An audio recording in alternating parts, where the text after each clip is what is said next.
Well, South Dakota's six-game winning streak came to an end over the weekend at the hands of number one South Dakota State, 37-3, the final. And talking a little bit more about that now with head coach Bob Nielson. And Bob, certainly not the way that you had hoped this game would go. There was so much hype going in, and it just unfortunately didn't live up to it in that way. Yeah, game got away from us. There were a couple of big series. Early on we had a chance to gather some momentum after that opening drive and kicking a field goal. We had a couple of possessions there where we needed to do something with the football, and we weren't able to do that. They got ahead, and then that series right before half was big when we were driving the football, had the ball in their territory, and they had the tip ball interception that allowed them a last-minute drive to put another field goal on, and suddenly, we're down 14 points going into half. Mm-hmm. A couple of things. When you play a team of this magnitude, execution, you've got to be at your top in every phase of the game and in every way. Tackling was one area where it felt like you guys struggled a little bit this week, which was a surprise because I thought going into this game you guys have been very good in that area. Yeah, we didn't tackle as well as we have.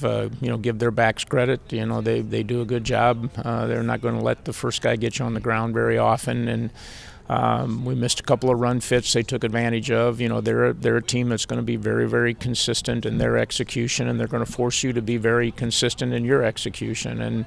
And there were some times when we weren't in the right spots, and we didn't make plays when there were opportunities to make plays. Yeah, there was offensively obviously a struggle to sustain any momentum on that side of the football, but there were plays there. I thought it took a couple of shots, and they were just not quite there on this day where Aiden, I thought, threw a couple of really nice balls downfield and a couple of great plays by their defensive backs to break those up. But those plays hit. Maybe this is a very different game and a very different conversation right now. Yeah, the first half, we dropped a couple of balls that would have given us first downs and extended drives. We had a chance to make a couple of big plays when we had receivers behind coverage and just either overthrew those or just didn't quite connect. And against a team like that, that's not going to give you a lot of opportunities. You got to take advantage of every single one of those. And we knew, from a scoring standpoint, that we were going to have to make a couple of big plays, and we're going to have to put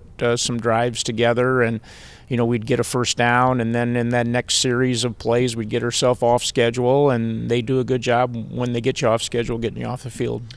One play that got a lot of attention, certainly second quarter, Shaheed Barrows gets called for targeting. It was not a flag that was thrown on the field. It was buzzed from upstairs and then confirmed on their review. What were you told in that situation? Because to me, even on replay, certainly didn't look like an egregious hit of any kind.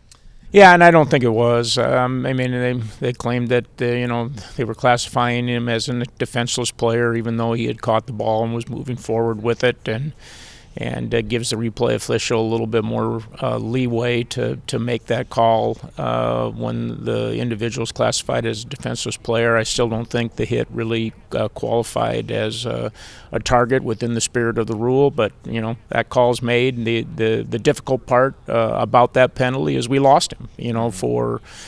For over two-thirds of the football game, and in a game like that, you certainly want to have your best players available. Yeah, it was a couple of plays like that in college football on Saturday where they were questionable, certainly, no doubt, and every team that had one go against them was in that situation, unfortunately, but it is what it is, and the spirit of the rule is, to protect the players, and we understand that, but doesn't make it any easier on the guy when he has to sit out a football game. But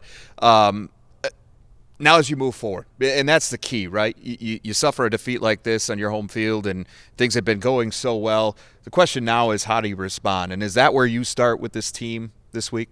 Yeah, it brings you back to the ground in a hurry. We were flying along, playing well. And now, we realize that, hey, we got to get back to work this week. There are some things that came up Saturday that showed that we got to be better, and we will be better. That's what this week's all about. We're going to play outstanding football teams the rest of the way out. We got another ranked team this week down at Southern Illinois. A chance to demonstrate that we're a better football team than what we showed on Saturday. As Bob said, Southern Illinois coming up Saturday afternoon. We'll take a closer look at the matchup with the Salukis coming up later this week.